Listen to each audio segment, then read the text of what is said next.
This is the Norris Group's Real Estate Investor Radio Show, the award-winning show dedicated to thought leaders shaping the real estate industry and local experts revealing their insider tips to succeed in an ever-changing real estate market. Hosted by author, investor, and hard money lender, Bruce Norris.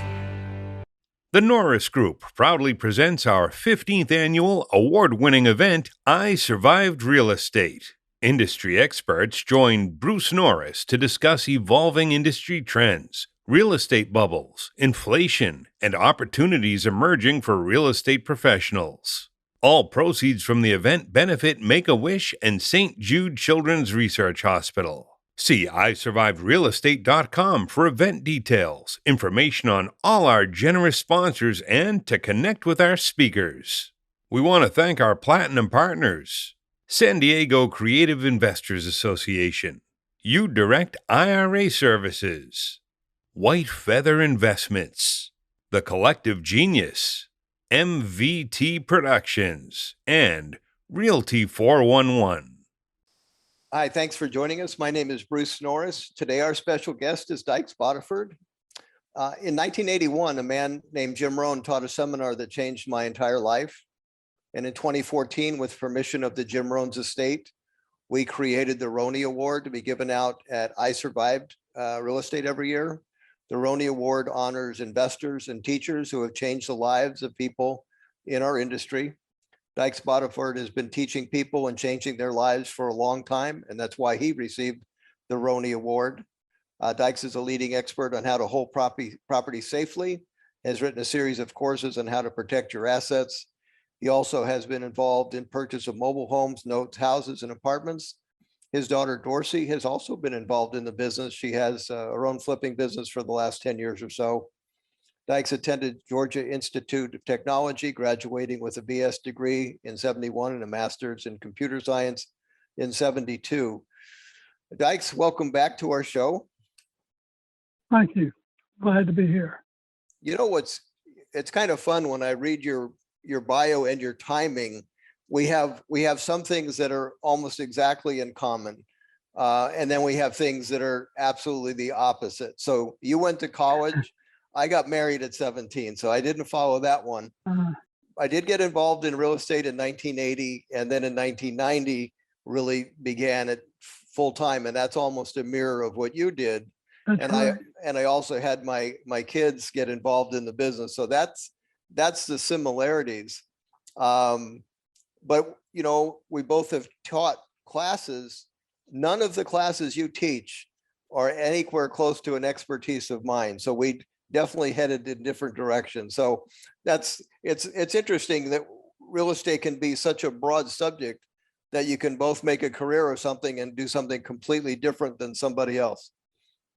Yeah, my wife says that every 5 years I find some new area to get into just to keep it interesting. She's right. Well, that's good. Sometimes you don't know what you don't know, or you'd run across something and go, okay, Right. well, I think, well, that definitely happened to me. I never intended to even teach. Well, I'm sure you agree that you learned a whole lot more when you started teaching than you knew before. Oh, absolutely. You're absolutely right about that, because that's kind of another level of responsibility. That's right. Yeah. So I appreciate you saying that. People need to understand when good teachers teach, they've given it their all, and they look at it constantly and say, okay, do I need to change something? Is that as good as it could be? Right. Yeah. So that is part of. And you don't have to necessarily be a national speaker or even a local speaker. Just getting together with one or two of the people that are interested in real estate or in the area that you're interested in can be a good educational experience for both of you. Yeah, I know you know Jack Fullerton. I mean, if it wasn't for him, I would never have stood in front of a real estate audience. Yeah. Wasn't in the back of my mind. You know, I didn't even like speaking, but he encouraged me to give that a shot, and so I'm very grateful that he did. You know, you started a whole different career. Went to college and then started working for a business that you became pretty successful. you became pretty successful at. When did real estate start to enter into the picture part-time? In 1980, I bought my first property, and I did it basically because I needed an area to invest in. And I looked around at all the different kinds of investments that you could be involved in, and found that I kept coming back to real estate as having a lot of the check boxes that I needed, such as I can affect the value of property by my own sweat equity that I put into it, working on nights, weekends. I could, it was local, so that wasn't a problem. Didn't have to go a great distance away to find property. And it was somewhat of a people association type of investment where you got to know other people, and the value of those relationships also helped your investments. So that's when I started buying properties using spare cash I had and cash I could borrow from other people, including the sellers, to build a portfolio that I had intended at first to pay off after several years, and be able to retire if I wanted to, or get into a different area of business. Okay. What was the impetus as far as when you just said a couple of topics, seller carrying back? That's not a typical topic that you would, get out of the gate and say, let's have you carry back paper. So how did that idea dawn on you? And did the timing of let's say the interest rates in 1980 were crazy, so maybe the existing loans in place. Part of the reason that was the impetus to really start studying some of this seller carryback financing or owner financing, because the banks were wanting such high rates, and if they would even give you a loan. And for most people, they wouldn't provide a loan because the rates were so high that they were afraid that they might not get paid. When I became an investor full-time was about 1981. So my timing was terrible. I refinanced virtually free and clear residence at 17 and a half to become a real estate investor. As my wife cried and signed the document. No, I'm not kidding. Yeah, oh my goodness. Yeah, so we went from no house payment to a big house payment. Yeah, I bought a rental house that I got owner financing for, and you would say I was crazy to do it, but I paid 24% owner financing. The fortunate part was I bought it way under market because nobody else was making an offer, and I was able to pay it off using the rents and a little bit extra money I had from my salary in less than 2 years.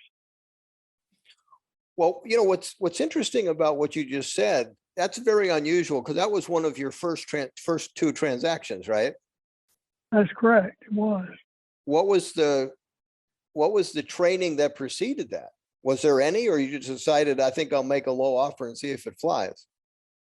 Well, I had read that about owner financing, because again, the banks weren't really listening to investors. They would make homeowner loans, but they didn't make them any investor loans. So I knew about it. I knew that you try to get low rates from the seller, low interest rates, and low payments from the seller. But what really threw me was how I was going to do that with high payments. Well, the fortunate part is I had a math background, and that doesn't mean that you got to have a math background to be in real estate. But it made me constantly recalculate things to see if there was a better way of doing it would make the numbers better. And that showed me that even at a 24% interest rate for the short-term money, that I could make the investment fly. And I didn't make anything out of that investment for 4 or 5 years, but that's still a short period of time to start making a real good return, because I was able to pay off the house. Right. Now, who was your first real estate trainer? Well, the first trainer was a fellow, actually can't remember his name. He was out of Canada, and he went around putting advertisements in local newspapers and doing seminars to get people to come to a weekend class on real estate investment. Okay. I wish I could remember his name right offhand, but he was out there, and I didn't follow him very long. I got all the basic information that weekend. And then I just started reading and talking to people. But my first real person that I found and followed was Jimmy Napier. Wow. And, Okay. because I was also interested in notes and paper and that side of the business. And then from Jimmy, I met Jack Miller, who was a great guy. Sorry we don't have him around anymore, but he taught some very interesting classes on some of the nuances of investing, and met a lot of people at his meetings that were very advanced, had been in the business for a long time. And then, of course, Pete Fortunato and others I met subsequent to that. And they were the ones that encouraged me to continue to build my portfolio and do some classes. Was your original plan to still do that on the side while you had a full-time job? Was that you're just going to go along with that, or when did that change? Well, I started in 1980. Really didn't have a real objective except to get some free and clear houses. And I got married in '86. And I decided, okay, I really want to do this full time. And I made a 5-year plan to do that. And I was started on a 5-year plan. I was a good 3 years into it when the company I worked for, that I was a VP for, got bought out by a company on the New York Stock Exchange. And as you well know, the upper management is the first to go when a company buys another company. So I was let go, and I didn't even look around for another job. I just got up on the next Monday morning and went down to my little home office I had and started making phone calls. And that's how I started my full-time investing. Now that was 89, so I wasn't 90? Sorry. Yeah, that was around 1990. Okay. Well, that's interesting, because that's the end. That's an end of a good cycle headed to a not so good cycle. Yeah. So how did that change what you did? Just curious. Well, it had a lot more time to put into the business, of course, than I had when I was working for somebody else. Yeah. And I was able to do things that required me to be out and about during the day. So I had intended to try to replace most of my salary. And what happened was 12 months after I started that, I had made the same salary that I had gotten from the company twice over, basically. Wow. So I was happy about that. I bet so. Wow, that's a great start. How were you attracting deals? What did you do to put deals together? Well, I attracted deals by doing driving for dollars, is what a lot of people call it, where I looked for owner sellers. And I didn't do a lot with real estate agents and companies. I worked out on the fringe, is what they would say, with owners, directly with owners. That gave me the incentive to learn a little bit more about owner financing, because of the possibility of a owner saying that they would finance, where you might not have that, or probably wouldn't have that, just dealing through real estate agents. So that's how I got into doing a lot of the owner financing, was just the kind of contacts I was making. Then I also networked with a lot of other real estate investors. We had a local real estate organization, and that brought in some deals, because I was far enough along I could do some deals that other beginner investors were unsure of and reluctant to do. Mm-hmm. And so sometimes I got deals brought to me that were just on a platter. If I knew what to do, I could pick up the phone and put the structure together and make a good deal, whether it was a quick turn or a house I held for rental, just depended on the numbers. What did you concentrate on, or each individual property you decided whether it could work if it could work as both a hold or a flip? What would have been your preference?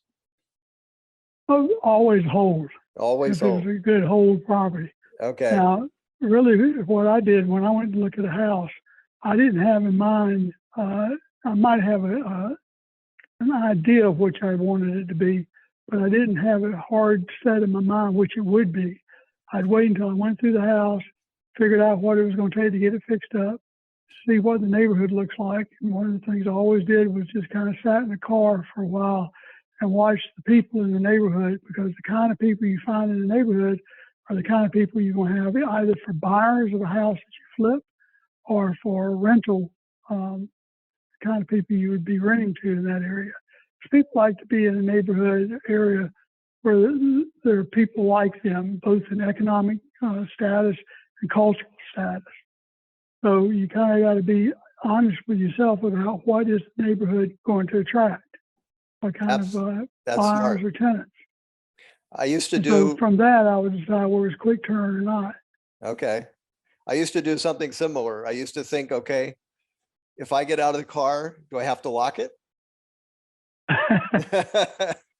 Yeah, Same, exactly. same thought pattern. You know, it's like, okay, if I have to That's lock right. it, if I have to lock the car, I'm flipping the house. That's right. That's right. But at the same time, I kept reminding myself that the houses I bought to hold for long term, you know, it wasn't poured in concrete that I had to hold those houses for a long length of time. If I had a house that wasn't renting because it just wasn't attracting the right kind of tenant, then I would mark that house to sell as soon as I could, and maybe use. You know, I learned a lot about the tax methods of buying and selling property. The 1031 exchange, where you can sell a property, use all the cash that you derive from that property to buy another property, and from tax purposes, all you've done is move your basis from one property to another. And so I use that to upgrade my portfolio. So at least once a year, I would go through my portfolio and mark one or two or three houses as I wanted to get a better house. Now, I wouldn't force myself either to get a better house. If I sold a house and I had 1031 language in the documents, I wouldn't say I got to find a house, because that can make you forget a poor deal. Yeah. I would say, okay, if I can find a better house, I've saved some taxes, or I actually postpone them for a later date. If I can't find a house, I got a good cash return, and I can pay the taxes and use what's left to reinvest. So there's a lot of self-discipline that is taught to you the hard way. And if you pay attention to what's happening to you over a period of time, you'll gain a good education from that as well. Absolutely. I'm unfortunately, you know, it sounds like you went in sort of you paid attention to people that had a fair amount of experience and knowledge early on. And I honestly avoided that like the plague, because I was very suspicious of the training world.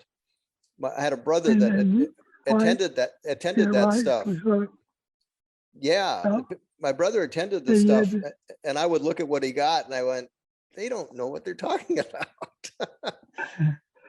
Well, I think one of the things that helped me a lot was the fact that there were local real estate full-time investors that I knew from the real estate meetings that come up. And after a while, of course, you figure out who's the real and who's just full of hot air. And I'd listen if they said they went to this guy by the name of Jack Miller's class, and he taught them this, that, and that. You know, I said, well, that sounds like something I want to do. Mm-hmm. And if they told me they had whoever was teaching another class was full of whatever, hot air, I wouldn't. I'd like you. I'd stay away from it like the plague. Well, how I met Jack Fullerton, I had never been to a real estate club ever. And I had done a trade where I ended up with some mobile home lots. And it just so happened at his club, he had a mobile home expert about lots and how to put units on there. So I attended my first real estate meeting. And Jack Fullerton's opening statement was that anyone that says in California that they can buy houses cheap enough to immediately flip for a profit, they are lying. And I just sat there and I went, wow, that's what I do, you know? And so at the end of the meeting, I was that last person that hung on, which is always that's the dangerous person, right? And so I came up to Jack, I said, Mr. Fullerton, I just want you to know that I do for a business, what you say no one does. I flip houses. And in the parking lot, and I didn't know Jack Fullerton at all, but he's pretty frugal. So in the parking lot, there's like a Ford Fairlane that's probably 10 years old. And there's a brand new gold Mercedes. And I have the gold Mercedes, and he has lots more stuff than I do. So I think he looked at that and kind of wrote me off. Well, the only reason I did the following was to kind of say, I wasn't kidding. I took pictures of 100 houses I had flipped, and I sent it to him in a book. And basically, I just wanted to let him know that I wasn't kidding. He calls me back and says, I want you to teach in front of my group. I said, I have no interest in that. but he talked me into it, and the rest is history. So that was pretty cool. All right, everybody. That's going to do it for this week's episode of the Norris Group Real Estate Radio Show and Podcast. Please be sure to catch us next week as we finish with part 2 of our interview with Dyches Boddiford. We'd also like to thank our gold sponsors: Chase Leland Photography, Inland Valley Association of Realtors, Keystone CPA Inc., LA South RIA, Lavis Tax Wealth Management, NorCal RIA, NSDREI, Pasadena Phoebe, Tony Alvarez, White House Catering, Wilson Investments, Windermere Tower Realty. See iSurvivedRealEstate.com for event details, information on all our generous supporters, and to connect with our speakers. For more information on hard money loans and upcoming events with the Norris Group, check out thenorrisgroup.com. For information on passive investing with trust deeds, visit tngtrustdeeds.com. The Norris Group originates and services loans in California and Florida under California DRE License 012-19911, Florida Mortgage Lender License 1577, and NMLS License 1623669. For more information on hard money lending, go to thenorrisgroup.com and click the Hard Money tab.